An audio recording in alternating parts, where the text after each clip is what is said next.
오늘도 하나님께서 우리 가운데 성령의 기름을 이 시간에 붓고 여러분 기름을 붓는 이유가 뭘까요? 기름을 붓는 이유가 뭐죠?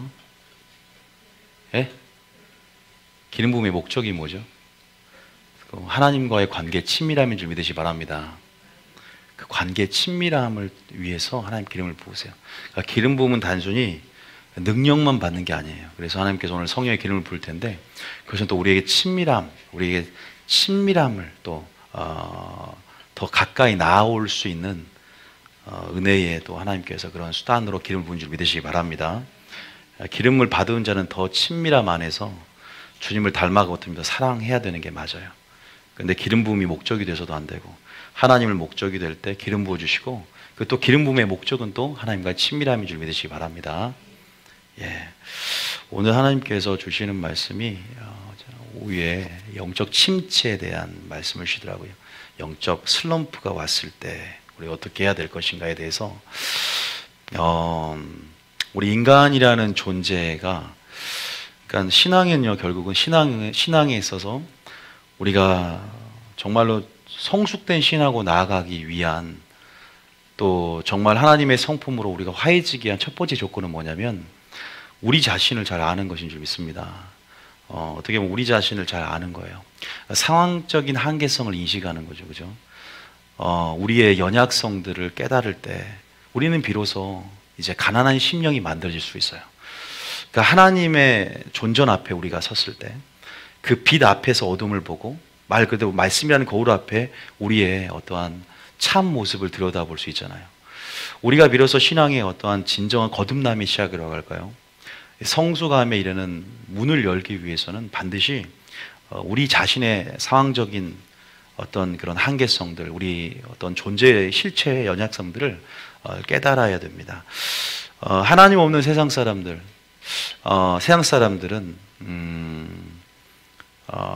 뭐에 따라 움직입니까? 혼이 커 있잖아요. 혼, 그죠? 우리는 뭐가 크죠? 영이 큽니다. 영이. 우리는 영이 크기 때문에 영의 주관을 받아요. 근데 혼이 큰 사람들은 혼의 주관을 받습니다. 우리가 아담을 보면은 아담을 제가 적어놨는데 아담의 처음 상태, 죄 짓기 전을 한번 생각해 보세요. 어때요? 죄 짓기 전에 어떤 상태예요? 그의 마음에 거짓이 없잖아요. 그죠? 악도 없고. 다시 말해서 마음 자체가 뭐예요? 영입니다. 영. 근데 영이에요. 완전한 주님과의 교통. 다시 말해서 양심이 영이에요.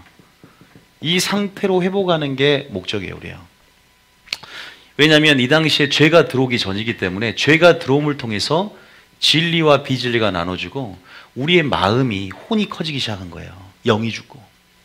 다시 말해서 살리는 영으로 와서 이 영, 하나님 말씀으로 우리의 양심이, 우리의 마음이 영을 이루어서 온전한 영이 되어야 됩니다. 이게 이제 맞아요. 만약에 이제 혼이 들어와서 혼이 주관하는 건 뭐냐? 우리의 정신과 우리의 육체라고 했을 때, 혼과 육이라고 했을 때 우리는 어떻게 보면 감정적으로 그냥 세상 사람들은 감정의 유무에 따라서 감정이 들고에 따라서 어떤 일을 결정하기도 하잖아요. 근데 우리는 감정적인 동물이 아닙니다. 믿는 자들은요. 믿습니까? 제가 또 이제 믿음을 따라간다고 하지만 날마다 우리는 죄를 지어요. 그죠? 그죠? 여러분 감정과 뭐가 따라와요? 말씀이 우리 안에 딱 떠올라요. 그죠? 또 본능과 말씀이 딱 떠오릅니다. 여러분 무엇을 선택하겠습니까? 여러분 말씀을 선택하시 축복합니다. 근데 어느 순간 감정이 그냥 말씀을 사로잡을 때가 있어요. 그러니까 사도 바울처럼 왜 감정이 사로잡냐? 뭐 여러 가지가 있겠지만 우리 그건 겉사람에 다스려서 이렇게 익숙해지지 못했기 때문에 어떤 부분은 속사람이 날마다 승리하는데 겉사람의 소욕, 겉사람의 어떤 그 감정적인 어떤 그런 분출 어떤 그러한 부분 안에서 이 연습이 돼야 되거든요. 그래서 성품이 화해지며 주의 마음을 이루어야 되는데 이 감정이 분출하다 보면은 또 감정 중에 여러 개 있죠. 염려도 있고 걱정도 있고 화도 있고. 근데 가장 막여주는 배후의 그 영은요 두려움의 영입니다. 믿음을 떨어뜨리고 말씀대로 살지 못하게 만드는 것은 믿음의 눈을 열지 못하기 때문에 이 겉사람의 소욕대로 두려움이 우리를 사로잡으면 참 어떻게 볼까요? 그래서 여러분 감정과 말씀이 있을 때 말씀을 선택하시기 축복합니다. 예수님도 시험 받을 때 배가 고팠지만 또 그 욕구를 절제하셨어요. 또 말씀을 선택하셨고 말씀을 싸워 이긴 줄 믿으시기 바랍니다. 많은 감정적인 그러한 감정에 따라 감정대로 이끌리고자 하는 욕구대로 살아가는 것이 아니라 말씀에 근거하고 말씀에 의지하고 말씀대로 사신, 또 우리도 그렇게 살아야 된다는 겁니다. 그리고 또 이성과 말씀이 딱 떠올 때, 감정이 아니라 이성, 혼의 주관을 받는 우리 이성적인 사람이 있죠. 우리 안에 이성과 말씀이 충돌할 때가 있잖아요. 그죠? 그럴 때 가장 뭐예요? 이성이라는 것은 나의 생각, 어떤 나의 지식과 경험. 베드로가 여러분 알다시피 주를 부인하지 않겠습니다 하고 했지만 몇 번 부인합니까? 3번이나 부인을 하게 됩니다. 우리가 우리 이성대로도 아니고 감정대로도 아니고 우리는 말씀을 따라 살기 위해서는 우리 자신의 먼저는 한계성을 우리는 알기 때문에, 우리의 연약성을 알기 때문에. 근데 이것을 아는 것 자체는 깨어있는 게 아니에요. 뭐가 깨어있는 걸까요? 우리의 연약성을 알고 우리 한계성을 인식하는 건 겸손한 게 아니에요. 그래서 자기를 낮추는 게 겸손한 게 아니에요. 뭐가 겸손하고 뭐가 깨어있는 걸까요? 바로 기도하는 것입니다. 알기 때문에, 연약한 걸 알기 때문에 성령을 의지하는 데까지 나아가야 되는 거죠. 믿습니까? 거기까지가 깨어있는 겁니다. 거기까지가 깨어있다라고 정의합니다. 그래서 우리는 감정을 따라, 이성을 따라 겉사람의 욕구대로, 그 소욕대로 살아가는 존재가 아니라, 물론 그렇게 세상 사람들도 죄를 범함을 통해서 하나님 없이 그렇게 살아가고 본능대로 살아갔지만, 우리는 양심이 복음을 억제하고 말씀이 이성과 감정을 억제하면서 믿음의 눈을 열고 믿음으로 살아가야 될 줄 믿습니다. 하나님께서 그렇게 말씀하시기 때문에 날마다 뭐하라? 성령의 충만함을 받으라 그랬어요. 근데 쉬면 멈추면 어떻게 돼요? 마귀가 틈을 보고 들어옵니다. 그러니까 어제 성령 충만했는데 오늘 기도 안 한다. 그래서 성경 뭐라고 해요? 쉬지 말고 기도하라. 날마다 기도해야 됩니다. 사도 사무엘도 그러잖아요. 내가 기도 쉬는 죄를 범하지 않겠다. 쉬는 순간, 그래서 기도라는 것은 그래서 끊임이 없어야 되나 보다. 마귀는 왜냐하면 지금 마지막 틈을 보고, 그 틈을, 약점을 밀고 그 틈을 보고 있단 말이에요. 우리가 그것을 알지만 가장 그리스도인으로서, 또 저도 가장 문제가 되는 것은 에라 모르겠다. 알고는 머리인지 말씀은 올라요. 그래도 욕구대로 그냥 에라 모르겠다, 그냥 내뿜어 버리자, 그냥 화내버리고 그냥 그 소욕대로 가버리자. 이게 문제인 것 같아요. 또 후회를 하죠. 그러면서 우리가 연약성 안에서 쳇바퀴 돌듯 그러한 악순환이 반복해서 우리가 주님의 성품을, 마음밭을 이루어가는 사람이 되어야 될 줄 믿습니다. 어쨌든 인간이라는 존재는 여러분 완전하지 않다. 그래서 제가 죽으면 죽으리라 찬양 속에서 이렇게 고백을 합니다. 누구에게 물어봅니다. 신앙생활 어떻습니까? 어렵습니까? 쉽습니까? 여러분 뭐라 대답하고 싶어요? 어렵습니까? 쉽습니까? 예? 이렇게 하는 게 정답일 것 같아요. 그렇게 쉽지도 않고 또 그렇게 어렵지도 않다. 어떻게 보면은 정말로 신앙이 한결 같을 수 없기 때문에, 제가 어제 설교 대마 설교했잖아요. 2번 실패한 마가는 심기일전에서 다시 한번 감옥에 사도바울과 갇히고 고난을 자처함으로 그리스도의 남은 고난을 내게 채우며 날마다 십자가를, 자기 자신에서 십자가를 주목했던 삶의 역전이 일어난 빌라델비아 교회 같다면, 대마는 정말로 처음에는 겸손과 성령으로 4대 동역자가 되었지만 어떠한 상처나 어떠한 큰 상황과 환경에 지배를 당해서 침체가 오고 슬럼프가 와서 거기에서 침노의 기회로 삼지 못하고 그대로 생선지까지 밝히면서 주님을 부인하는 삶을 살게 됐다. 이러한 부분 안에서 한결같지가 않다는 겁니다. 뭔가를 유지한다는 것. 그러니까 어제 제가 성도를 봐도 믿음이 좋은데 오늘은 완전히 추락한 걸 보여. 이건 믿음이 어제는 이렇게 좋았는데, 그리고 이 사람이 결단을 했는데 일주일 후에는 이 결단의 모습들이 흔적조차 남지 않은 걸 봅니다. 그런 걸 보면서 우리가 믿을 대상은 사람이 아니라 하나님이구나. 사람은 긍휼의 대상이라는 걸 확실히 알게 되고, 여러분들도 아마 제가 하나님의 말씀을 전하고 또 어떠한 능력 있는 사역을 해도 제 연약성을 많이 볼 겁니다. 사람이기 때문에 그 괴리감이 분명히 있고, 저도 이러한 목회자 안에서의 괴리감, 우리 아버지를 보면서 제가 상처를 받은 적이 있어요. 그런데 이제 그런 것들을 성숙됨으로 이해하게 되었고, 그런 연약함들이 오히려 더 인간적인 모습 안에서 내가 덮어줘야 할 영역이고, 또 그런 부분을 보면서도 많이 이제 하나님의 시각으로 또 긍휼하심으로 또 용서하심으로 여러 가지 이제 하나님의 성숙의 기회가 됐었는데 한결 같을 수 없다는 거. 그래서 유지하기 위해서는 반드시 뭐가 필요합니까? 유지하는 능력이 뭐예요? 그러니까 겸손을 유지하는 능력이 뭐예요? 우리가 계속 이성과 감정의 소욕도 이끌린 대로 본능대로 나가지 않고 말씀을 따라 진행할 수 있도록 만드는 게 진리로 우리를 이끄시는 성령입니다. 할렐루야. 성령 뭐라 그래요? 너희를 진리로 이끌어준다 그러잖아요. 그래서 에스겔서에 보면 뭐라 그래요?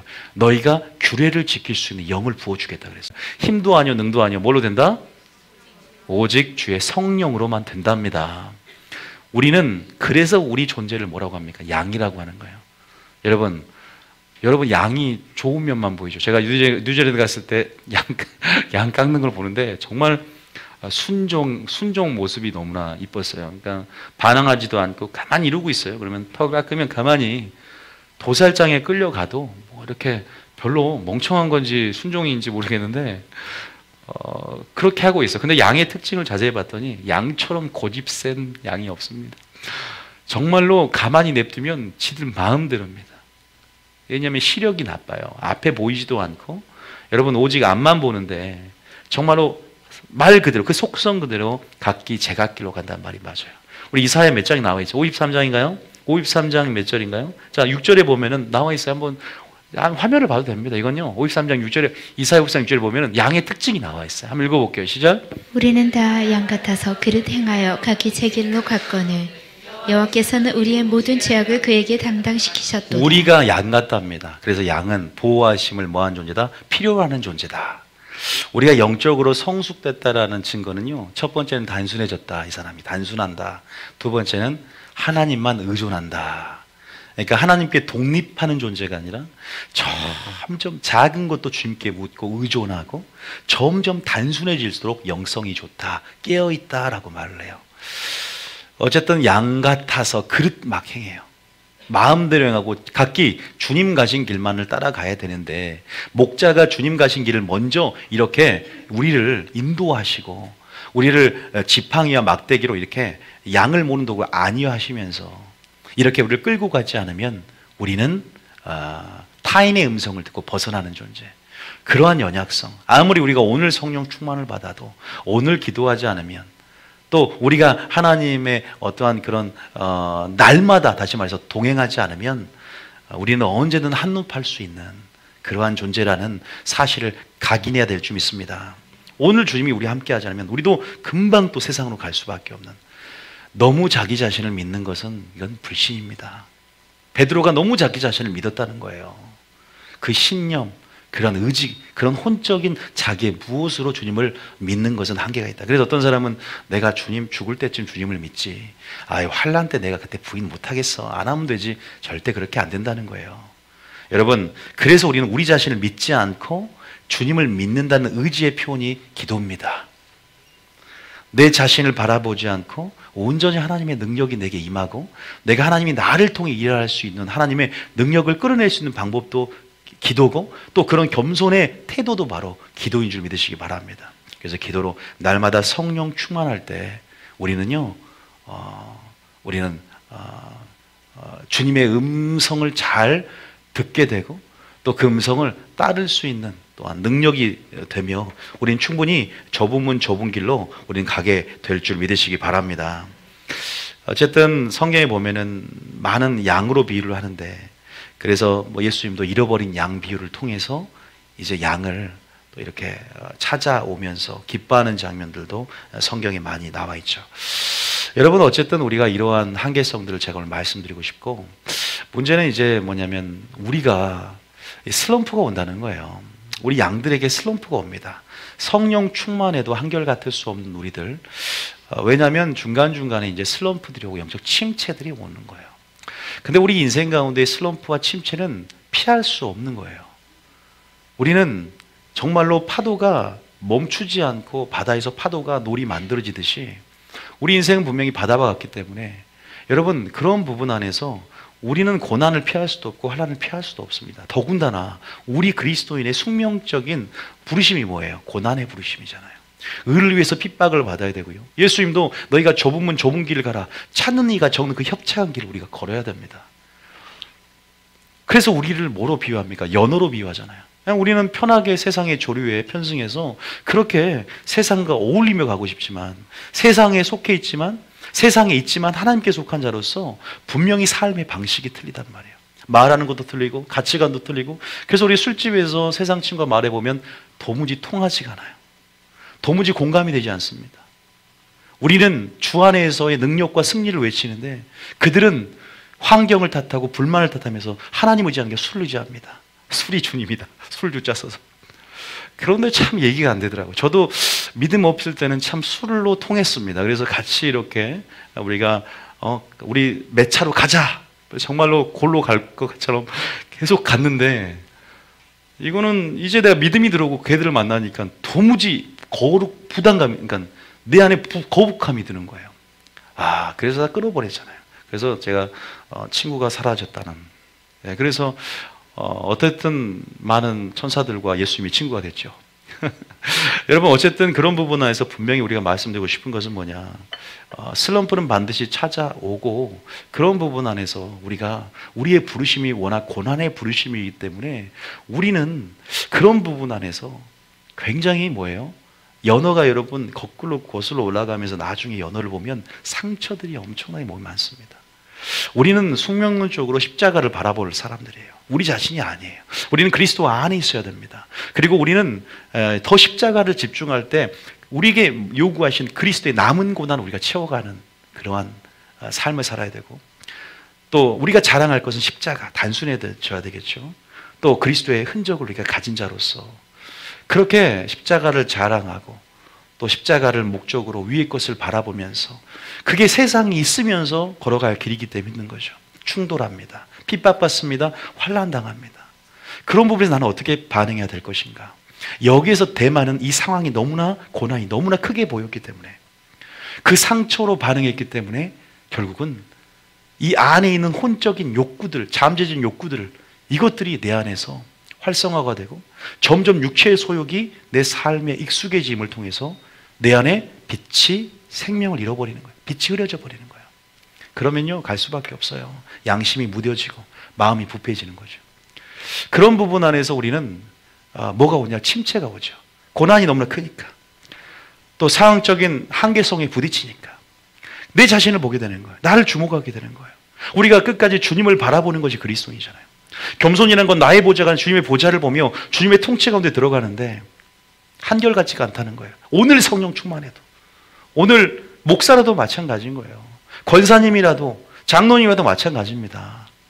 한결같지 않기 때문에 뭐해라? 날마다 성령의 충만을 받아야 돼요. 이거는 잊지 않아야 됩니다. 너희가 시험에 들지 않게 깨어 기도하라 그랬잖아요. 밀가루도 마귀가 너를 요구하였다. 네가 믿음이 떨어지지 않길 내가 위해서 기도했다. 기도해야 믿음이 안 떨어집니다. 할렐루야. 여러분 기억하셔야 됩니다. 한순간도 방심하지 않아야 할 영적 경계태세를 가져야 돼요. 신앙은 전쟁이에요. 한순간에 이긴 자의 삶을 살다가도 그냥 예수님이 이겼기 때문에 내가 가만히 있다고 이긴 자가 되는 게 아니라 싸워서 승리해야 되는 거예요. 진자로 추락할 수 있습니다. 감정 때문에 그래요. 나의 이성, 나의 논리 때문에 그럽니다. 아니요, 우리의 숙명론적으로 이런 어떤 고난의 부르심, 세상과는 다른 방향성으로 인해서 충돌, 이 핍박, 환난, 이 모든 것, 때로는 어떠한 상처, 어떤 그러한 마귀가 밀고 들어올 수 있는 어떤 상황 속에서 우리가 그렇게 그런 부분 때문에 뭐냐면 침략이 오더라고요. 침체가 와요. 여러분, 믿음의 선진 가운데 침체가 오고 영적 슬럼프가 오고, 그러니까 영적 무기력이 오면서 탈진이 옵니다. 목회자가, 여러분 제가 하나님께서 애굽에 이렇게 모세를 보내기 전에 1장부터 6장까지 이렇게 길게 적어져 있는가? 7장부터 10가지 재앙이 진행되는데, 바로 하나님은요, 더 중요한 것은 모세를 다루는 것이고, 또 단순히 교회가 아니라 지도자를 다룸을 통해서 지도자가 하나님을 깨닫고 인식하고 한계성을 인식하면서 먼저 하나님을 의지하길 원하세요. 그리고 하나님을 알기 원하세요. 그래서 모세가 하나님을 깨닫게 되고 하나님을 만나게 되고, 그 모세의 불순종 밀당 가운데 하나님은 하나님을 경험시켜서 결국 모세를 그렇게 해서 애굽으로 보냅니다. 제가 이 교회를 다루시는데 하나님은 놀라운 계획이 있지만 그 전에 먼저 저를 다루신다는 걸 깨달았어요. 내 힘을 빼게 만드시고, 그런 부분 안에서 저는 많은 침체를 또 겪어봤고 슬럼프들이 오더라고요. 그런 부분 안에서 왜 상황과 환경의 지배를 당하고 사람에게 상처를 받고, 또 그런 부분 안에서 이 세일의 영광들의 비전들이 내 안에서 흐려지는 부분들, 저는 이제 이런 믿음의 선인처럼 주여 주님의 은혜가 족하니 내게 죽음을 다 주시옵소서라고 기도는 안 했어요. 많은 믿음의 선인들이 나 차라리 죽여주달라 그랬어요. 침체가 오면. 저만 그런 거 아닙니다. 뭐 사모랑 저랑 이제 그러한 여정들을 겪으면서 많이 배우게 됐습니다. 내려놓는 법, 그리고 어떤 부분 안에서 또 젊기 때문에 장점도 있지만 단점들을 체험해 가면서 또 여러 가지 하나님께서 양들을 바라보는, 또 주님의 시각으로 바라보는 진정한 영혼의 감독자 되신 분한테, 우리 스승님한테 제가 아직도 지금 배우고 있지만 경험을 하게 되는 유익한 시간들이었죠. 고난으로 율례를 배우듯이 하나님께서, 제가 침체가 왔을 때 무너질 수도 있었어요. 여러분 솔직히 말씀드리면 저도 이제 한성갈 하거든요. 죄송합니다. 다 때려칠까? 참 불신앙의 말이고, 내가 하나님 앞에 판단받는 일이기 때문에 사람에게 어떤 판단이 아니라 굉장히 큰 불신앙을 가지고 있었죠. 한 번씩 이제 뭐 가족끼리는 별 말을 다 하지만 우리 말을 듣는 이가 계시잖아요. 그 말을 내가 들었나니 내 귀에 들린 대로 행하겠다 그러잖아요. 말도 함부로 해서는 안 됩니다. 그래서 그런 부분 안에서 하나님의 다루심들을 깨달았어요. 어쨌든 우리가 분명한 것은 한결같지 않은 우리 신앙생활 속에서, 또 이렇게 우리가 좁은 길을 걸을 수밖에 없는 제자됨의 숙련론적 그런 운명 가운데 우리가 지금 어쨌든 우리 가운데 피할 수 없는 이러한 영적인 어떤 침체라든가 환난과 핍박, 모든 상황 속에 어떻게 반응할 것인가. 근데 어떻게 하면 위로가 되냐면요, 우리만 그렇게 침체가 오지 않았다는 것들을 우리가 그러잖아요. 내가 정말 자녀를 잃어봤어요. 그럼 어떤 자에게 위로를 받냐면, 자녀를 잃어본 사람이 위로를 하면 위로를 받아요. 제가 오늘 여러분 살펴볼 사람은 엘리야입니다. 제가 오늘 살펴볼 사람은 모세입니다. 이 믿음의 이 귀하신 이 선지자와 목사님이 여러분 아주 불신앙적인 말을 합니다. 아주 영적인 무기력과 침체가 찾아옵니다. 정말 주님이 봐도 정말로 주님의 놀라운 은혜와 능력과 엄청난 기름 부음을 경험했음에도 불구하고요, 침체 오는 거 한순간이라는 걸 깨달았어요. 그 상황이 압도적이잖아요. 굉장히 압박감을 느끼잖아요. 믿음이 실종돼 버려요. 뭐가 실종된다? 믿음이 실종돼 버려요. 그때 잘 반응하지 않으면 교회 떠나요. 그때 잘 반응하지 않으면 감정이 훅 올라오면요 후회합니다. 이때 처리를 잘해야 돼요. 감정 처리 잘하시길 축복합니다. 항상 여러분 분명히 그런 것들 연습해야 된다는 걸 느껴요. 저도 많이 느낍니다. 감정 처리를 잘해야 되구나. 말씀, 평소에, 그래서 이러한 부분 안에서 우리 이 상황이 노출돼야 연습이 되어져요. 이 상황이 노출돼야 연습이 되어집니다. 결단코 이러한 실패라든가 그러한 상황에 노출된 환경까지 가더라도요, 그것은 안 좋은 게 여러분 유익이 될 수 있는 기회가 될 수 있어요. 그래서 그거를 한번 우리 살펴보자. 먼저 우리 엘리야 선지자님, 그분이 갈멜산 전투에서 어떤 대승을, 여러분 아시죠? 갈멜산 전투하면 하나님의 놀라운 그 위로부터 능력을 체험했고, 여러분 바알 선지자 가운데서 하늘에서 불이 내려와서, 여러분 갈멜산 전투에서, 여러분 그런 전투에서 승리한 적 있으시죠? 여러분 갈멜산 전투처럼 영적 승리 거둔 적 있습니까? 아니 쉽게 말할게요. 남편에게 승리한 적 있죠? 이렇게 알아듣습니까? 남편에게 승리한 적 있죠? 있습니다. 그런데 바로 어떤 상황적인 어떤 압박감이 찾아옵니다. 그러니까 뭐가 이제 이렇게 승리를 거두니까 밤새도록 기도하고, 그러니까요 조심하세요. 날마다 기도하는 사람은 조심하십시오. 탈진이 오지 않아야 돼요. 사역도요 무리하면 탈진이 옵니다. 그러니까 육체의 한계를 넘어가면 탈진이 올 때 그때 무너질 수 있어요. 그러니까 사역자도 하나님이 정해놓은 육체 노동 시간을 지켜야 돼요. 나는 그렇게 생각을 해요. 쉬는 것도 하나님의 일이고 지혜로운 안목이 있는 것이다. 내 거짓말 아니에요. 너무 무리하게 내 열정으로, 내 의로, 하나님이 오죽했으면 6째 날 딱 일하고 7째 날 쉬었단 말입니다. 여러분, 우리가 그런 부분 안에서 영만 중요한 게 아니라 영을 담는 그릇도 중요합니다. 정신과 육체가 얼마나 중요하냐. 정신과 육체는 힘을 줘야 돼요. 정신도요, 스트레스가 아웃돼야 되고 정서적인 안정이 있어야 돼요. 그런 환경과 육체와 그런 정신의 안정을 줘야 영도 가속도가 붙습니다. 육체가 연약하고 육체가 아프면 분별력도 흐려집니다. 영적 분별력도. 이걸 알아야 돼요. 이렇게 막 갈멜사 전투에 승리했어요. 남편과 승리해서 이제 막 날마다 기도하고 막 이제 근데 몸이 이제 막 탈진이 오고 정신도 이제 막 여러분 영이 이렇게 여러분 착각하지 않은 게 막 4시간 5시간 사역을 해. 그러면 하나님이 알아서 육체까지 막 강건함을 주시고 안 그래요. 그대로 자연적인 시간 안에 공의 안에서 우리 몸도 사역을 하면 피곤해질 수밖에 없는 거예요. 물론 하나님이 주신 세임 가운데 초자연적으로 일어나기도 하지만 그때는 우리가 뭐 해야 되냐? 쉬어야 되는 거예요. 우리 입장은 우리 의지는 하나님이 알아서 세임 주니까 계속해도 된다가 아니라 쉬어야 돼요. 우리 육체의 법칙을 지켜가면서 우리 한계성을 넘어서 쉬어줘야 되는 거예요. 그럴 때 쉬지 않으면 탈진이 옵니다. 그러면 더 여기서 가위가 그러니까 그렇게 사역을 하면서도 가위가 눌린 사람이 있어요. 믿음이 좋은 사람. 제가 많이 사례를 합니다. 그리고 그 안에서 어둠의 역사가 틈타서 순간 방심할 수도 있다. 이 탈진 올 때를 조심해야 돼요. 그래서 탈진할 때는 사역도 안 해야 돼요. 기름 부음도 오지 않아. 기름 부음이 약간 끊어진 느낌이 들어요. 그래서 근데 또 안수나 예언이나 이런 것은 기름 부음의 사역 말림에 받는 것도 그 지혜로운 사람. 그거 아셔야 돼요. 사역 전에 예언반도 하지 말고 사역 끝날 때쯤에 받는 것도 기름 부음에 이어지는 부분이 있거든요. 어쨌든 그런 부분 안에서 갈멜살 전투에서 승리를 하는데 그 장면 우리가 뭐 제가 말하는 것보다 읽어보면 좋을 것 같아요. 왕상 19장 1절부터 한번 읽어보겠습니다. 자, 왕상 19장 1절부터 한번 읽어봅니다. 한번 쭉 읽어볼까요? 시작. 아합이 엘리야가 행한 모든 일과 그가 어떻게 모든 선지자를 칼로 죽였는지를 이세벨에게 말하니 이스라엘의 7대 왕인 아합이 옛발 다시 말해 시돈의 제사장의 왕의 딸인 이세벨과 결혼을 합니다. 그래서 완전하게 여러분 그 나라 자체를 바꿔놨어요. 바알의 종교로.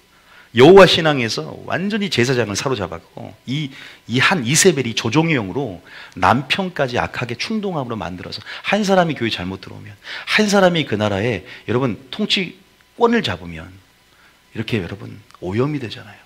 어쨌든 이세벨이 지금 아합 왕의 이 보고를 듣습니다. 자, 2절 읽어봅니다. 시작. 이세벨이 사신을 엘리야에게 보내어 이르되 내가 내일 이맘때에는 반드시 내 생명을 저 사람들 중 한 사람의 생명과 같게 하리라. 그렇게 하지 아니하면 신들이 내게 벌 위에 벌을 내림이 마땅하니라 한지라. 그 다음 절에 그가 그 형편을 보고 일어나 자기의 생명을 위해 도망하여 유다에 속한 브엘세바에 이르러 자기의 사환을 그곳에 머물게 하고 자기 자신은 광야로 들어가 하루길쯤 가서 한 로뎀 나무 아래에 앉아서 자기가 죽기를 원하여 이르되 여호와여 넉넉하오니 지금 내 생명을 거두시옵소서. 나는 내 조상들보다 낫지 못하나이다 하고 그 다음에 로뎀 나무 아래에 누워 자더니 천사가 그를 어루만지며 그에게 이르되 일어나서 먹으라 하는지라. 여러분 엘리야의 상태를 보십시오. 뭐라고 합니까? 차라리 죽기를 뭐라고 하냐. 여기서 중요한 점은 이거예요. 자기가 죽기를 원하이르되 여호와여 이제 넉넉합니다. 내가 은혜로 주님의 일을 다 한 것 같고 나는 지금 여기서 지금 내 생명을 차라리 거둬주십시오. 지금 정신적인 영역에서 봐보세요. 이세벨이 자기를 죽인다는 그 감정적인 두려움이 앞서요. 그러니까 압박감에다가 육체는 엄청 피곤해요. 지금 침체가 올 수 있는 모든 조건은 다 갖춰 있어. 지금 여호와 신앙은 영적으로도 온데간데 없어져요. 왜? 정신과 육체가 이렇게 연약해지고 이런 상황적인 압박감들, 이런 상황과 환경의 지배를 당하다 보면 어제는 승리했지만 오늘은 그렇게. 그래서 날마다 성령 충만함으로 이런 정신과 육체와 모든 영들이 온전한 그 하나님 안에서 컨디션을 유지할 수 있도록 본인들이 그 법칙을 잘, 한계성을 잘 인식하면서 이렇게 나가는 부분이 필요하거든요. 어쨌든 상황들이 너무나 이게 두려움들이 어쨌든 엘리야. 그래서 우리에게 교훈하는 것은 이러한 의인들도 이러한 하나님의 선지자들도 이러한 감정, 다시 말해서 영적 무기력을 경험하고 이런 영적 침체와 슬럼프가 왔다는 것을 분명히 알려주고 있습니다. 우리에게요. 여러분, 우리는 어떻게 이 슬럼프를 극복할 수 있는가? 결국 우리 이 슬럼프는 우리 자신을 이때 바라보면요, 이때 내 힘으로 빠져나오려고 하면요, 늪. 늪에서 우리가 빠져나오려 발벙치면 더 깊게 들어가요. 거미줄에 우리가 갇혀보면, 안 갇혀봤죠? 거미줄에 갇힌 곤충은 더 나오려고 하면 더 올무에 매입니다. 우리는 그때 힘을 빼야 되고요. 구원의 능력을 베푸시 하나님을 의지해야 됩니다. 할렐루야. 주님만이 구덩이에서 건져내다 구원이란 뜻이에요. 그래서 하나님만이 우리의 능력이 되시고 그 상황 속에서 우리는 전심으로 주님을 바라봐야 합니다. 전심으로 주님을 바라보는 자에게 능력을 베푸는 주님을 경험할 수 있고, 그럴수록 우리는 기도해야 됩니다. 할렐루야. 성령을 구해야 됩니다. 하나님의 능력과 또 하나님의 사랑과 정말로 그때 필요한 것이 무엇이냐. 여러분, 침체가 올 때 자기 자신을 보는 것, 물론 자기 자신을 봤기 때문에 침체가 오지만 계속 자기 자신을 봐서는 안 되는 거예요. 근데 자기 자신이 보이거든 인간적인 생각이 들어오고 계속적으로 자기 자신의 어떠한 방법과 또 자기 자신의 한계성, 무능력이 왜 이렇게 커 보인지, 상황적인 실종 가운데 비교의식이 들어오기 시작하고 왜 나만 이 꼴인지, 그럴 때 정말로 어제까지 그렇게 갈멜산 전투의 대승을 경험했던 그것들은 온데간데 없어진달까. 여러분 그런 경험 하셨을 겁니다. 저도 그런 경험을 했거든요. 그럴 때일수록요, 말을 아껴야 되고요, 잠잠하게 내 속사람이 다시 한번 깨어서 반응할 수 있도록, 내 영혼아, 넌 어찌 그리 내 속에서 낙심하느냐, 슬퍼하느냐. 주님 앞에 기도가 되지 않아도요, 성전에 앉아서 가만히 주님 앞에 머물러서, 주님, 나의 이런 아버지 정말 이러한 상황 가운데 은혜와 긍휼을 베풀어 주시고 잠잠히 그냥 은혜를 세어보시면서 묵상하시면서, 주님 성령의 기름 부음을 내게 부어주시옵소서. 계속적으로 주님을 주목해야 됩니다. 우리 시선이 고정된 것이 흐려지고 우리의 시선이 날마다 이동하려고, 어디로 십자가에서 내 자신을 이동하고, 대마가 십자가를 바라보다가 내 자신을 사랑하고 내 자신의 중심에 대해서 떠났듯이 계속 우리는 십자가 안에 머물러야 될 줄 믿습니다. 십자가가 구원을 얻은 우리에게 하나님의 능력이 됨을, 십자가의 도를 바라보고, 또 그렇게 작은 것부터 우리가 하나님의 음성을 들으면서, 그 음성을 들으면서 나가야 돼요. 그 음성을 들어야 되는 거예요. 어떻게 침체를 극복하냐? 설교 자리에 나오세요. 세미한 음성을 들었습니다. 엘리야가 말씀 속에 여호와의 목소리를 들어야 한다는 거예요. 설교자의 음성이 아니라 여호와의 목소리를 들을 때 힘을 얻고, 환난이 많은 곳에 뭐가 많다 그랬어요? 위로도 많은지라 그랬잖아요. 위로가 임합니다. 또 그런 환난이 많은 곳에 소망이 임합니다. 그 소망과 위로가, 위로부터 또 설교 시간에 찾는 자에게, 은혜, 때를 따라 돕는 은혜를 구하는 자들에게, 보좌에 나온 자들에게 긍휼하심과 때를 따라 돕는 은혜가 임하게 될 줄 믿습니다. 그러면서 또 점점 우리는 뭐 해야 되냐? 육체적인 쉼을 줘야 돼요. 육체적인 쉼을 반드시 줘야 됩니다. 그리고 정신적으로도요, 여러분들이 그렇게 또 산으로 이렇게 한번 여행도 갔다 오셔도 돼요. 너무나 맨날 기도만 하는 거, 저는요 반대예요. 왜? 뭐 합리화가 아니라 때로는 푸른색을 보시길 축복합니다. 정산에 못 간다? 그럼 TV를 틀어놓으세요. 그래서 산 나온 그런, 나는 자연이다, 이런 것들을 바라보셔요. 그러면 내가 마치 산에 간 것처럼, 아, 나도 저기서 불을 피우고 할 텐데, 나는 위로를 받더라고. 그러니까 좋은 프로그램은 괜찮다. 무조건 TV 나쁜 게 아니다. 정신적인 것도, 모든 것도 쉼을 얻을 수 있는 그러한 시간이 필요할 때가 있거든요. 무리하게만 달려가는 게 아니더라고요. 그래서 저도 한 번씩 이런 부분 안에서 이런 한계성이 느낄 때마다, 내가 엘리야처럼 그렇게 잘 해오다가 절대 나는 인생의 말미에서 솔로몬처럼 무너지지 않아야지. 그리고 어제는 승리했지만 내일 일은 내일 염려할 것이고, 내일은 어떻게 될지 아무도 몰라요. 너희는 옛날 일을 자랑하지 말고 내일 일을 염려하지 말라 그랬어요. 따라합니다. 옛날 일을 자랑하지 말고 내일 일을 염려하지 말자. 오늘이 중요합니다. 그리고 내일은 또 내일 기도해야 되고, 내일 일용할 양식을 구하시길 축복합니다. 할렐루야. 침체 피할 수 없어요. 어떻게 반응하고 이것을 정면 돌파하느냐, 여기에 대해서 처리 능력이 있어야 되는 거예요. 그런데 우리 힘은 아니다. 성령의 능력입니다. 하나님의 능력입니다. 믿습니까? 그것은 위로부터 주어지는 것입니다. 믿습니까? 엘리야가 이런 연약성을 보이고 이런 영적 무기력 가운데 이렇게 했지만 결국은 어떻게 됩니까? 음성을 듣습니다. 세미한 음성을 듣습니다.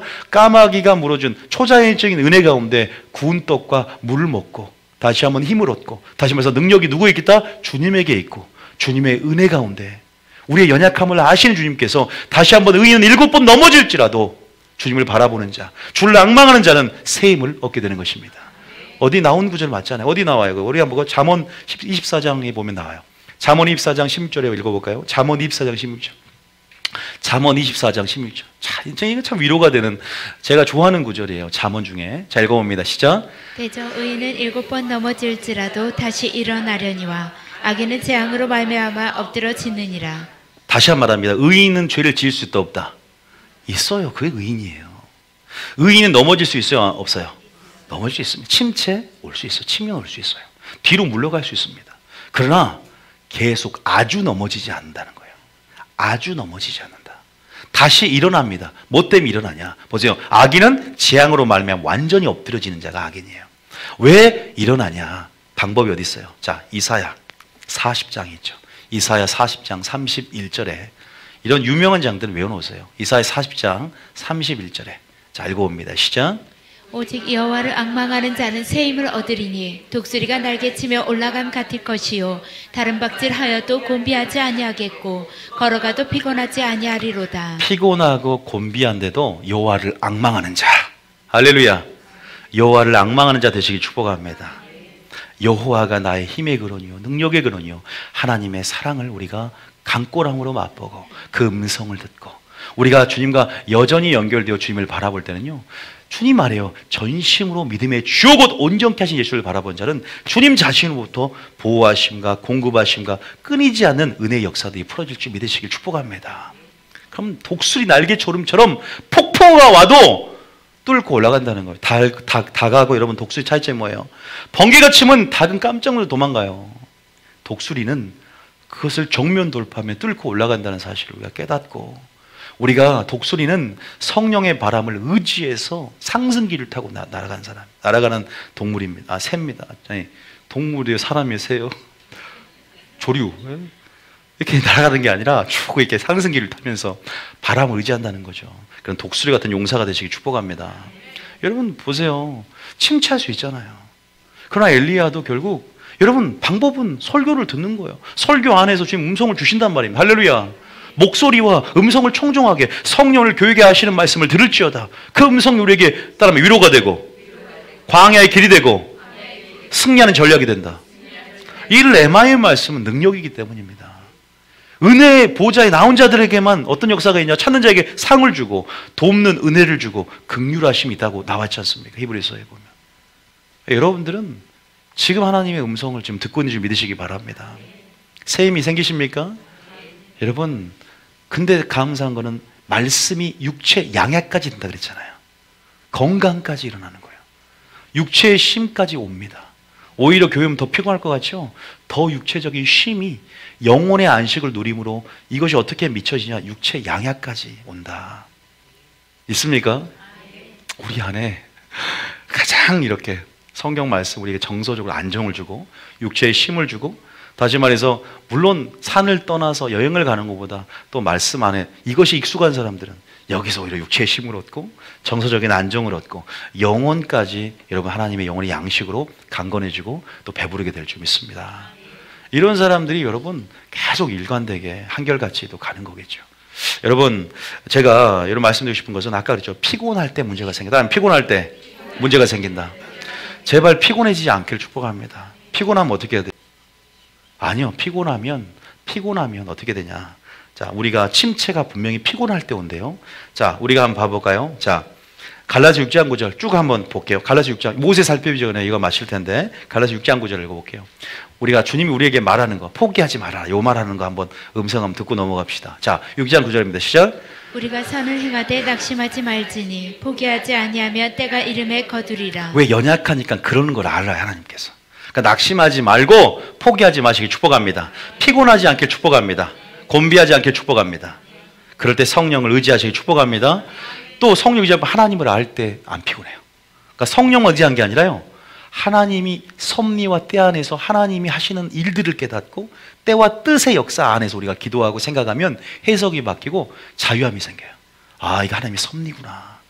반드시 그 때가 있음 이름에 거둘 걸 믿는 소망 때문에 오늘도 이겨내는 겁니다. 할렐루야.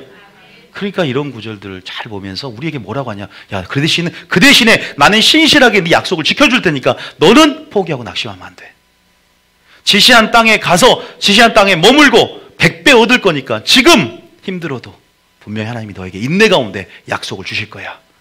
여기 생각하셔야 돼요. 포기하니까 문제가 있어요. 낙심하고 피곤하니까. 시선이 다른 곳에 보고 여러분 그 상처로 반응하니까. 너무 환경과 상황이 압박감이 있고 너무나 그것들이 당장에 뭔가 나를 막 종용하고 막 그렇게 안 달라지 못하게 나를 만드니까 속사람 확 사로잡아 버리는 거예요. 그러지 않길 축복합니다.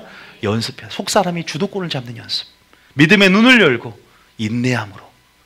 다 왔는데 왜 다 왔는데 포기해. 다 왔는데 90% 이제 꽃갱이 질하면서 땅굴 파면서 이제 10cm 금광 10cm 남았는데 안 보이죠. 나는 안 보이잖아. 나는 보이는데 지금 다 혼자만 안 보여. 주님은 다 보고 계시는데 좀만 더 파면 되는데 여기서 딱 나버렸어. 얼마나 안타까워요. 지금 여러분 10cm입니다. 10cm 땀입니다. 10cm 10cm만 참자. 포도주에 지금 물을 붓기 시작했어. 이제 조금만 차면 10cm만 차면 포도주에 물이 바뀌는데, 아니 물이 포도주로 바뀌는데, 아니 다 아기까지 채워놓고 10cm 남았는데 이때 흘러. 다음에 10cm 10cm만 더. 별로 안 돼요 여러분. 별로 안 남았다 이 말입니다. 출애굽기 17장 12절 잡아보세요. 또 피곤하지 말아라. 출애굽기 17장 12절에 자 읽어봅니다. 시작. 모세의 팔이 피곤해. 여기까지. 기도할 때 피곤할 수가 있어요 우리가. 너무나. 왜냐하면 갈멜살 전투도 마찬가지예요. 그런데 기도에 동역자가 있으면 좋아요. 아론과 헐과 같은 동역의 선상에서 세 겹줄의 기도는 피하지 않는다. 연합하여 기도하고. 우리가 그렇잖아요. 제가 계단을 이제 살 뺀다고 올라요. 17층까지 올라가는데 힘든데 제가 혼자 할 때는 못하겠더라고요. 한 숨이 10층까지 오면 이제 이게 숨이 안 쉬어져요. 근데 한번 사모가 같이 올라왔는데 옆에 누가 경쟁심이 생기는 거예요. 내가 남자인데 막 이 피곤함이 확 사라지는 거예요. 이게 혼자 하는 것보다 운동도 같이 하는 게 낫고 뭔가 우리 안에 이게 경쟁심을 유발해서 어쨌든 목표를 달성하게 하더라고요. 이런 걸 보면서 기도도 영적인 일도 연합하여 동거하는 걸 좀 좋게 본다면 기도도 혼자 나와서 하는 것보다 연합해서 하고 또 이런 부분 안에서 우리가 선한 영적 경쟁심은 좋아요. 영적 욕심을 갖는 건 좋아요. 그런 부분에서 시기가 아니라면 그런 부분에서 우리가 모세 팔이 피곤할 때 아론과 훌이 이쪽에서 저쪽에서 받쳐주면서 연합된 중보기도 안에서 여러분 승리의 역사 있는 줄 믿으시기 바랍니다. 피곤할 때 여러분 연합이 있으면 좋아요. 이렇게 다 피곤할 수 있단 말이에요. 기도할 때도. 그럴 땐 여러분들이 전략적으로 하시기 축복합니다. 믿습니까? 전략적이 돼야 돼요. 우리 사람은 연약성이 있기 때문에요. 전략적이 돼야 돼요. 그것도요. 너무나 그냥 갑자기 무리해서 오래 못하는 것보다는 오래 할 수 있도록 자기에게 적절한 시간대를 찾는 것도 굉장히 중요하고 저는 그렇게 생각을 해요. 자기에게 맞는 시간대가 또 있어요. 기도하는 것도. 나중에 새벽 기도에 대한 부분을 얘기할 텐데 저는 가장 여러분이 좋은 적합한 시간대에 나와서 또 기도하시기 축복합니다. 나중에 그건 따로 얘기할 게 있어요. 어쨌든 그 다음 절 한번 볼까요? 신명기 25장 18절. 포기하지. 피곤하는 게 왜 이렇게 문제가 되냐. 자, 한 끗 차이야. 이 피곤한데 어떻게 반응에 따라서 침체가 와서 완전히 슬럼프가 와서 완전히 무너질 때가 있고 여기서 잘 반응하면 돌파하고 침몰할 수 있는 그런 전환점이 어떤 그런 기회 도구가 된다는 걸 이해하셔야 돼요. 18절 봅니다. 시작. 곧 그들이 너를 길에서 만나 내가 피곤할 때 내 뒤에 떨어진 약한 자들을 찾고 하나님을 두려워하지 아니하였느니라. 이거 애들이 행군할 때 어떤 자들을 아말렉 족속 마귀가 치냐. 뒤에 뒤처진 자들이에요. 교회에서도요. 앞에 앉는 사람들은 마귀가 역사 안 해요. 농담입니다. 뒤에 앉으면 혹시나. 근데 틀려요. 여러분 이제 여기서 한 분도 이분 이 5분 있죠. 이분들은 앞에 앉는 맛을 본 사람들이에요. 절대 포기 안 할 겁니다. 여러분 여기 앉으면 화내요. 찜해놓은 건 아닌데 이미 지정석이 됐어요. 근데 앞에 앉으면 알아요. 집중력이 더 좋아져요. 제가 해봐서 알아요. 뒤에 앉는 또 음향 시스템도 앞에가 더 좋아요. 그러니까 앞에는 집중력이 확 들어오는데 뒤에 가면 갈수록 집중력이 좀 흐려지는 게 있어요. 그래서 이번에 공사를 뒤에 스피 공사를 할 거예요. 지금 옛날에 하려고 그랬는데 그 얘가 지금 이제 그 팀이 좀 늦어갖고 이제 다음 주에 하는데 뒤에도 스피 공사를 할 텐데 완전 틀려요. 영적으로도요. 그 마음, 보좌에 나가려는 마음이 있어야 돼요. 여러분 천국 가면은 그냥 보좌 멀리 변두리 있을 거예요. 보좌에 더 나아갈 때 해의 영광이 있는 겁니다. 믿습니까? 그런 반열을 차지하려고 힘써야 돼요. 꼭 앞자리 물론 이제 우리가 앞자리 얘기를 했지만 좀 우스갯소리로 했지만 그런 의미에서 우리가요. 여기 뒤떨어진 자들, 다시 말해서 주님 보시기에 상거가 멀고 예수님과의 거리, 영적인 거리가 멀고 또 말씀과 영적인 거리가 먼 사람도 있어요. 말씀은 싫어해.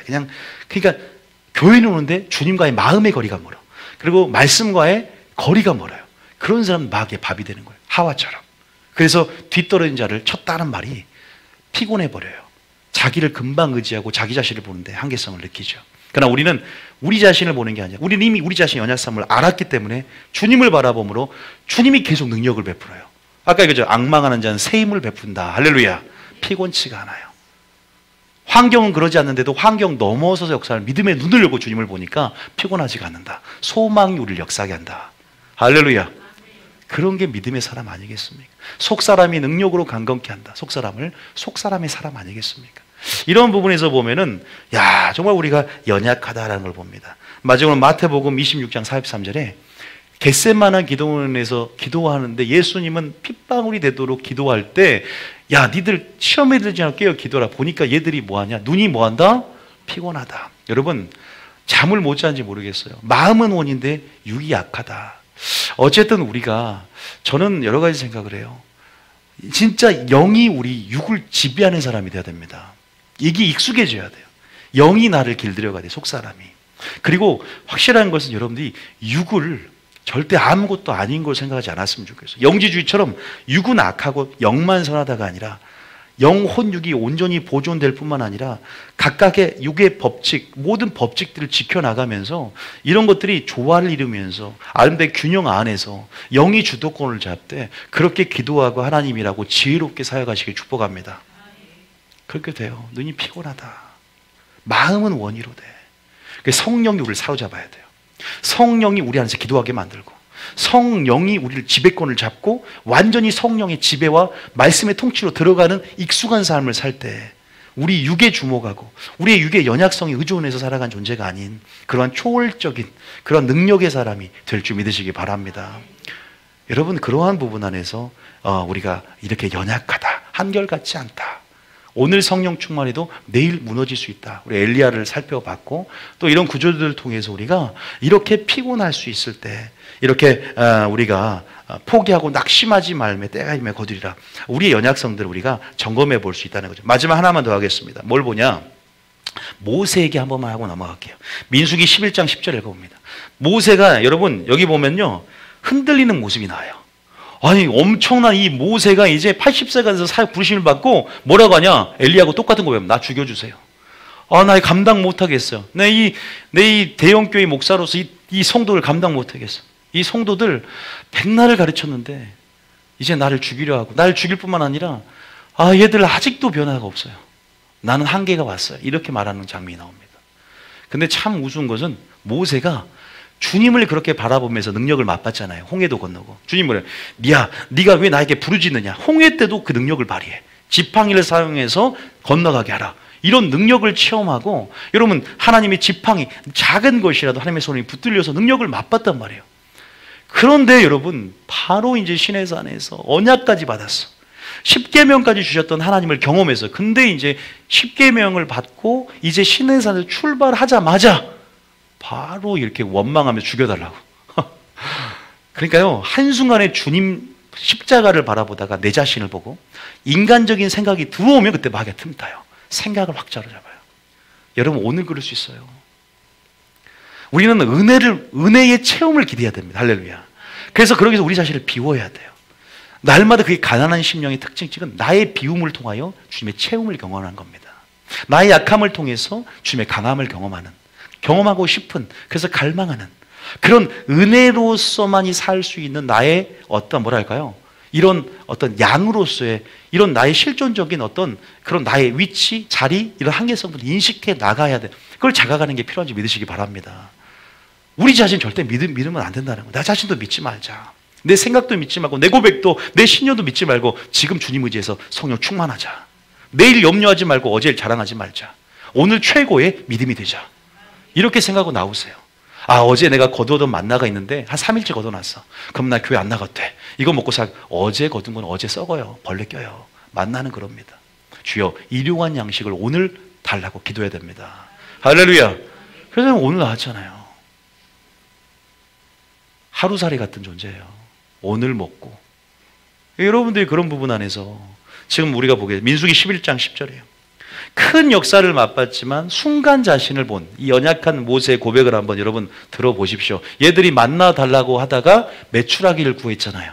모세가 그 백성을 보는 거예요. 원망하는 거예요. 성도들이 아우 설교하는데 예수님 실증나요. 만나 말고 좀 더 자극적인 설교, 좀 더 뭔가 이렇게 그러한 나의 탐욕, 이런 세상의 기복신앙, 이 번영신학 여기에 물들어 성도들이 이걸 구하는 거예요. 아니 목사, 하나님께서 심판에 대해서 또 하나님께서 보여준 복음을 전하는데 아우 실증나요. 좀 더 그러한 설교, 그런 실제적인 나의 복과 연관된 설교를 해주라, 이럴 수도 있는 거겠죠. 이런 구속사 안에서는 이런 의미를 포함할 수 있어요. 왜? 만나가 예수님이라면 메추라기는 다른 복음이 될 수 있어요. 계속 요구하는 거야. 그러니까 이제 모세가 너무나 피곤한 거야. 너무 피곤해졌다는 말이 나와요. 그러니까 피곤이 그렇게, 피곤을 극복하는 반응, 어떤 반응, 대처하는 그런 게 중요해요. 반응하는, 어떻게 반응할 것이요. 10절 읽어봅니다. 시작. 백성의 모든 종족이 각기 자기 장막문에서 우는 것을 모세가 들으니라. 이러므로 여호와의 진노가 심히 크고 모세도 기뻐하지 아니하여. 그러니까 이러면서 하나님도 안주하고, 근데 모세도 지도자로서 하나님이 오른손으로 붙잡고 일하고 계시지만, 하나님의 권능의 오른팔로 붙잡고 인도하시고 하나님 이끌고 계시지만, 모세는 이 모든 상황을 주님이 이끌어 간다는 걸 모르는 거예요. 그러니까 내가 이끌어 가야 되겠다고, 나에게 이런 짐을 내 스스로의 능력과 지혜로 이끌어 간다고 순간 착각이 될 수 있다는 거죠. 하나님이 이때까지 이끌어 왔잖아요. 그잖아요. 모세가 자기 힘을 믿고 자기가 힘으로 홍해를 건넜습니까? 하나님의 능력이 있었고 임했고 모세는 통로일 뿐이었어요. 그런데 그런 부분 안에서 어떤 불신의 말을 하느냐. 그 다음 절고 그 다음 절에, 자 11절입니다. 시작. 모세가 여께 여짜오되 어찌하여 주께서 종을 괴롭게 하시나이까? 어찌하여 내게 주의 목전에서 은혜를 잊게 아니하시고 이 모든 백성을 내게 맡기사 내가 그 짐을 지게 하시나이까? 그러니까 엘리야는 압박감이 있었어요. 두려움에 대한 압박감. 여기서는 상황적인 부담감이 들어와요. 얘도 압박감을 느꼈고 상황적으로 엄청난 과도한 부담감이 들어옵니다. 온 백성이 다 원망하고 그러니까 목회자가 순간, 저도 그럴 수 있겠죠. 그러니까 뭐라고 그래? 너희가 인도한 자를 순종하고 복종하라. 너희에게 유익이 있기 위함이다. 이게 너희들에게 유익이 있다. 마찬가지인 거예요. 지도자도 하나의, 엘리야도 우리가 성정이 같은 하나의 인간이라는 걸 보여주는 거. 항상 목회자와, 여러분 목회자도 마찬가지죠. 어찌하여 내게 주의 목전에서 은혜를 입게 하지 아니하시고 이 모든 백성을 내게 맡기사 내가 그 짐을 지게 하시나이까? 네가 짐을 지느냐? 예수님 말했지 않냐? 예수님의 멍에를 메고 예수님께 맡기라고 염려를. 그리고 예수님이 짊어져 가시는 거거든요. 보세요. 근데 착각하고 있는 거예요. 그러니까 뭐냐면 육체의 쉼이 없고 과도한 업무 스트레스 때문에요, 영적 분별력이 흐려지는 거예요. 영적 분별력이 흐려질 수 있어요. 쉼은 굉장히 중요한 거예요, 여러분. 쉼은요. 자, 그 다음 볼까요? 그 다음 보겠습니다. 그 다음 시작. 12절에 시작. 이 모든 백성을 내가 배웠나이까? 내가 그들을 낳았나이까? 모세의 고백이야. 내가 얘들 낳냐? 내 혈육도 아닌데 내가 이렇게 개고생하냐? 이 말이에요. 집남 개고생이라는데 내가 개고생하냐? 어찌 주께서 내게 양육하는 아버지가 젖 먹는 아이를 품듯 그들을 품 넘겨주세요. 품에 품고 주께서 그들의 열조에게 맹산이 땅으로 가라 하시나이까? 여러분 저는 참 이거 보면 깜짝 놀란 게요, 이랬던 모세가 아니었어요. 여러분 이랬던 모세 아니었잖아요. 여러분 똑같은 말을 어디서 합니까? 출애굽기 34장에 보면요, 뭐라는 줄 아세요? 이 백성이 금송아지 사건으로 다 원망할 때 모세가 그 진노 가운데 긍휼을 막을 한 사람 나타나잖아요. 내 생명책에 지워져도 좋으니까 이 백성 용서해달라고. 그때 뭐라고 하냐? 주여, 내가 주의 은혜를 입은 자로서 내가 무엇을 구하려, 내가 이제 너와 함께 가지 않고 너를 가나안 땅에 옮기겠다고 하니까, 주님, 주와 함께 하심으로 우리가 다른 백성과 구별됨으로 나는 주와 동행하기를 원합니다. 동행을 구했어요. 근데 여기서는 은혜를 입었으니까 이제는 나에게 죽음을 달라. 그때는 동행을 구했고 지금은 믿음이 이렇게 추락해 버렸어요. 죽음을 달래 지금은. 그리고 완전 인간적인 생각과 영적 무기력, 영적 슬럼프, 지금 이 침체가 한꺼번에 찾아온 대목이 이거예요. 보세요. 상황과 환경이 이렇게 무서워요. 상황과 환경적인 두려움이 이렇게 무서운 거예요. 작은 놀이는 이길 수 있을 것 같잖아요. 큰 놀이 오면 이렇게 준비되지 않으면, 골리앗이 나타날 때 준비되지 않으면, 익숙해진 물맷도 훈련이 있지 않으면요, 이렇게 당황하게 됩니다. 여러분, 우리가 이런 상황까지도요, 예견할 수 있어야 돼요. 그리고 우리가 오늘을 최선을 살면서 우리는 어떠한 물맷돌로 익숙하게 훈련받느냐. 그리고 우리의 고난의 부르심을 미리 알고 그 길을 걷는다는 건요, 하나님의 뜻을 이해하고 또 그 안에서 소망을 주님에 구하면서 우리가 또 위로를 받으면서 간다는 건요, 은혜인 줄 믿으시기 바랍니다. 그런 생각이 들어요. 여기서 보니까 그러니까 맹세하신 땅으로 가라 하시나. 그러면서 그 다음 절 봐볼게요. 그 다음 절 보면 시작. 이 모든 백성에게 줄 고기를 내가 어디서 얻으리이까? 그들이 나를 향하여 울며 이르되 우리에게 고기를 주어 먹게 하라 하온즉. 그러니까 꼭 그 빌립이 생각나더라고요. 빌립아, 오병이요, 이 5,000명을 누가 먹이겠느냐. 주님을 보면 주님 자신이 능력을 베풀 텐데 한 200데나리온 여전히 자기 계산법으로 또 자기 소리를 끄지 않고 전심으로 주님을 바라보고 있으면 주님이 그 일들을 행하실 텐데. 할렐루야. 그러니까 우리가 믿음이 있다는 것, 믿음의 눈을 연다는 것, 그리스도인이 살아가는 삶의 방식이라는 것, 세상과 틀리다는 겁니다. 하나님이 원하는 건 굉장히 단순한 삶을 살아야 돼요. 영의 생각. 할렐루야. 영의 생각. 생명과 평강을 준 영의 생각을 통해서 우리 삶을 단순화시켜서 믿음으로 주님이 주신다. 이원론 쪽이야. 하나님이 함께하면 형통하고 하나님 없으면 불행하다. 아주 단순해요, 삶이. 그냥 기도하고 주님을 구하면 주님이 그 단순한 어린아이 같은 믿음으로 역사할 줄 믿습니다. 근데 이 불신앙을 보세요. 우리가 어디서 이 고기를 얻어서 이 원망을 내가 이 모든 것들을 내 힘으로 내가 짐을 지우며 막겠느냐. 그냥 14절에 시작. 책임이 심히 중하여 나 혼자는 이 모든 백성을 감당할 수 없나이다. 15절에 주께서 내게 이같이 행하실진대 구하옵나니 내게 은혜를 베푸사 즉시 나를 죽여 내가 고난당함을 내가 보지 않게 하옵소서. 여기 봐보세요. 내게 뭘 베푸사? 은혜를 베풀어 나를 죽여달라는 거예요. 내를 죽여 고난당함을 내가 보지 않게. 어떻게 보면 이것도 만든 말일 수도 있어요. 나는 할 거 다 했으니까 여기서는 나를 죽이고 다른 사람 사용하든가. 이거는요 굉장히 교만한 발언이고 굉장히 위험한 발언입니다. 제가 저번에 그랬죠.